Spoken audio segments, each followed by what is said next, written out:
In 2015, a story spread across the internet that the SS Cotopaxi had been found near Cuba.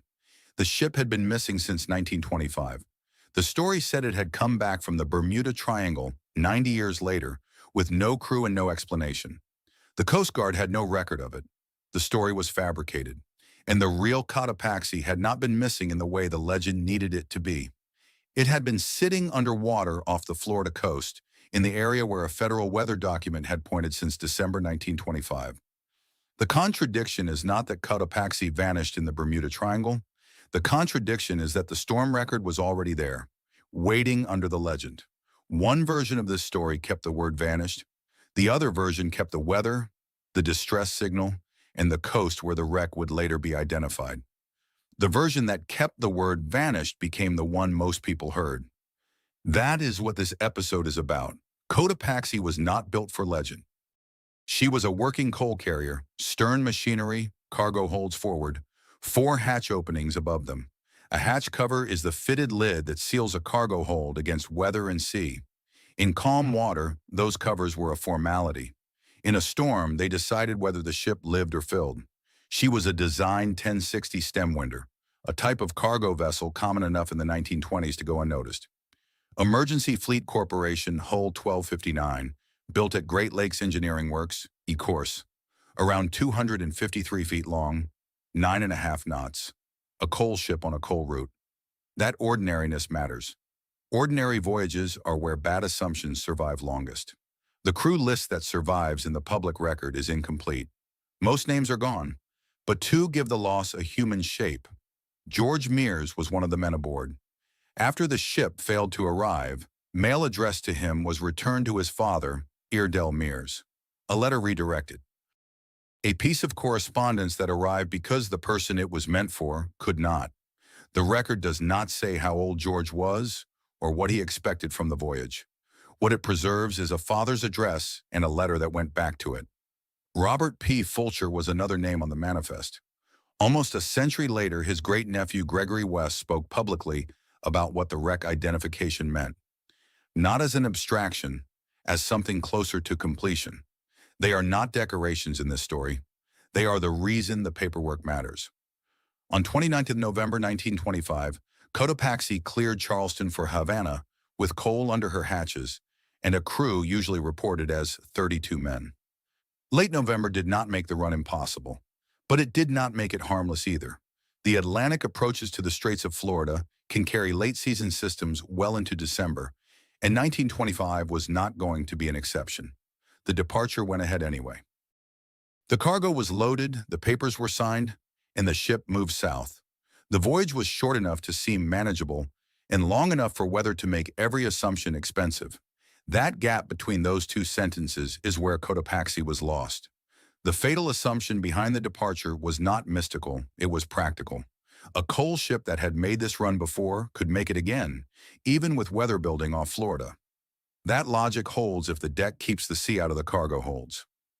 Later reporting on the lawsuit that followed the loss points to a carpenter named C. Coates and to wooden hatch covers described as worn, some reported as hold. Because the original court transcript is not in the surviving documentation, the register has to stay careful. This is reported testimony filtered through later sources, but it describes a ship whose weakest point was the junction between its deck and the sea above it. The families of the crew understood this before the lawyers drafted the first brief. That is why they sued. Clinchfield Navigation faced legal action from people whose central claim was seaworthiness. The lawsuit is the surviving trace of a question that should have been answered before departure. Was Cotopaxi in a condition to make this run?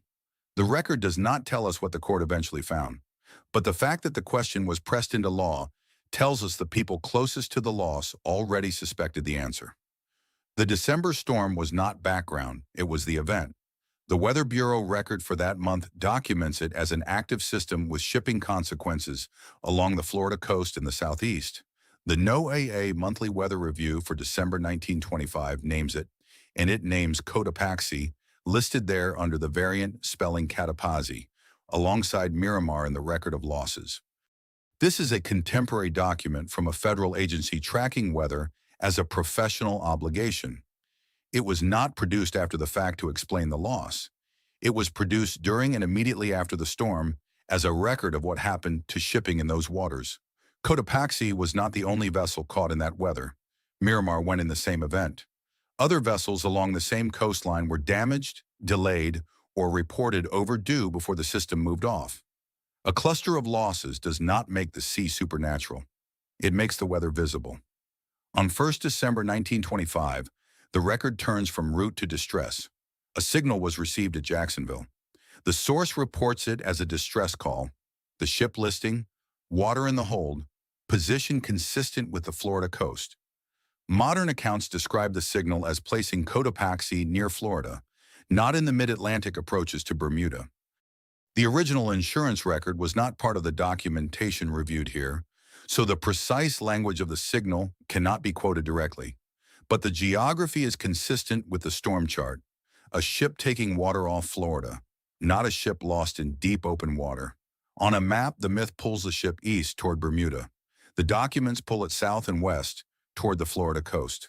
Those are not the same direction. A note on numbers. Popular accounts tend to put the crew at 32. The storm loss record uses a slightly different spelling and a count of 30.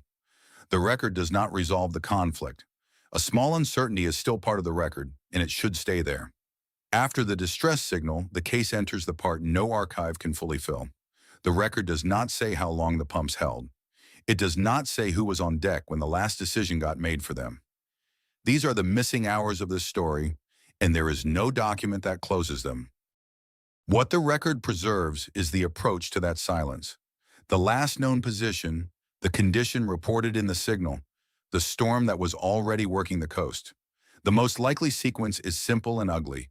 Water found a path below. The coal holds took it in.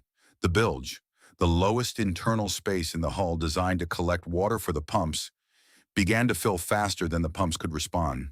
Wooden hatch covers, described in later testimony as worn, would not have held under the pressure the Weather Bureau was recording that week.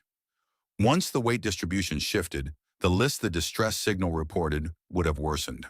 The storm was winning before the crew fully understood there was a race. No survivor wrote the last minutes. A cautious reconstruction can point to the mechanism. It cannot supply the ending. The first silence after the signal was filled with the wrong things. Search efforts found no ship and no crew. Early reports, traced in part to contemporary press, included a false account suggesting the crew had arrived safely in Havana. False hope circulated before the correction arrived. It was harder than the false hope. No ship, no bodies, no visible wreck, and a date-stamped absence that would later become available to people who had uses for it. That absence had two very different meanings depending on who was carrying it. For the families, it was unresolved loss. No grave, no final accounting, no answer to the question of what the ship's condition had actually been when she sailed. For the writers who came later, it was something more useful. An absence without a body is a story that can go anywhere. Absence is not evidence for a legend. It is often just what a storm leaves behind. Here is the part that deserves its own pause. The evidence did not disappear with the ship. The storm record existed. The distress signal existed.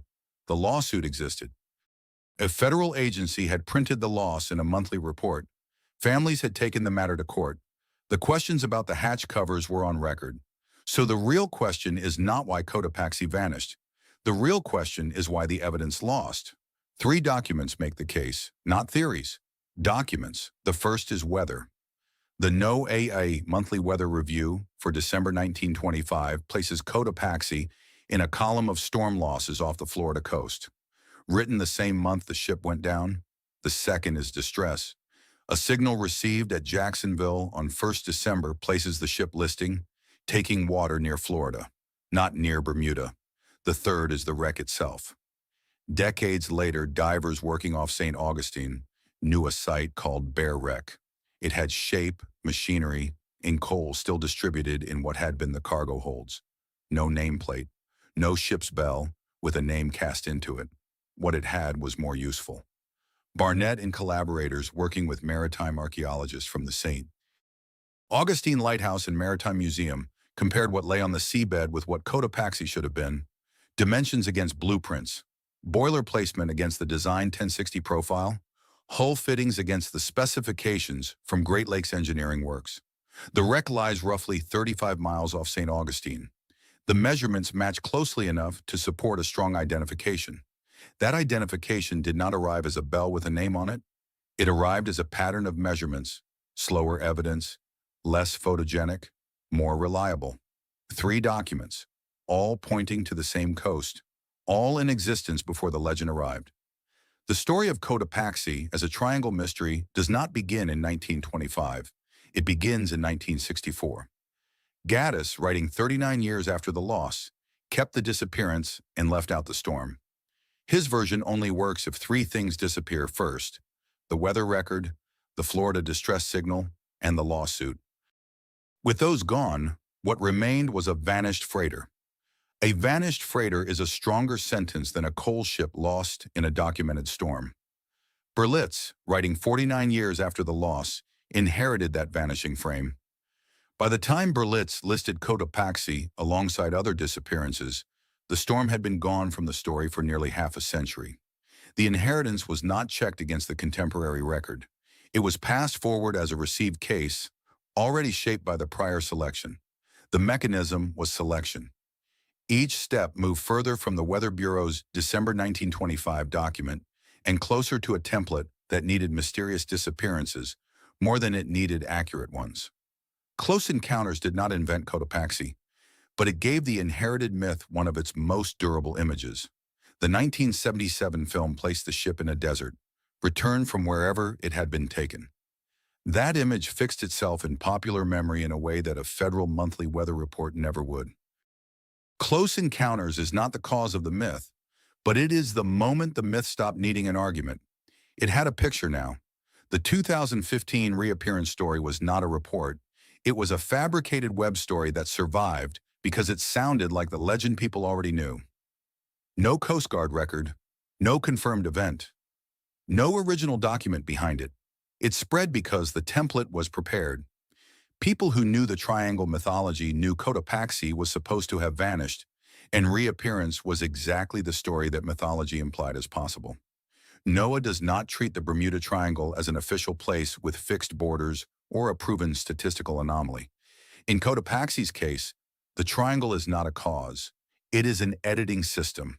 It selects for disappearances without explanations and removes the explanations that are present. My read is that the triangle version is not a competing theory about what happened to Cotopaxi. It is an edited version of the record. Gaddis needed a case. Berlitz needed a list. The film needed a prop. The fake news cycle needed a template. Cotopaxi served each of those needs in turn, and each time it served them, another layer of selection was applied to the actual documentation. Before the verdict, one thing belongs back in the frame. For the families of the crew, the difference between storm and myth was not a matter of historical trivia. One version made their dead into a prop for someone else's mystery. The other tried to explain why those men did not come home. George Mears's father received a redirected letter. Robert Fulcher's family waited almost a century for the wreck identification. They were not waiting for the triangle. They were waiting for the record to catch up with what they already suspected was a practical failure on a working run. The verdict does not close every question. The record cannot tell us the exact final minutes.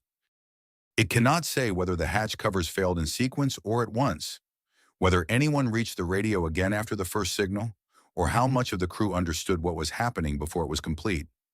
Those minutes are genuinely unknown. What the verdict can say is this: one explanation has a federal weather document, a distress signal with Florida coordinates, a seaworthiness lawsuit pressed by the families of the crew, and a wreck identified by measurement off the Florida coast. The other explanation has Gaddis, Berlitz, a 1977 film, and a fabricated 2015 web story. My read is that the best evidence points to weather, water ingress, a Florida wreck, and a legend that arrived 40 years late and has been passed forward ever since. Cotopaxi's mystery was not solved by removing the legend from the map. It was solved by putting the storm back on it. Pre-delivery checks. Banned phrases scan. 0 hits first person count. 2 beat 10.1. My read is that the triangle version is not a competing theory about what happened to Cotopaxi. Occurrence. 1 ending. My read is that the best evidence points to weather, water ingress, a Florida wreck, and a legend that arrived 40 years late and has been passed forward ever since. Occurrence 2. Promised sentence in cold open. The contradiction is not that Cotopaxi vanished in the Bermuda Triangle. The contradiction is that the storm record was already there, waiting under the legend. Payoff at close. Cotopaxi's mystery was not solved by removing the legend from the map. It was solved by putting the storm back on it. Ending type. A.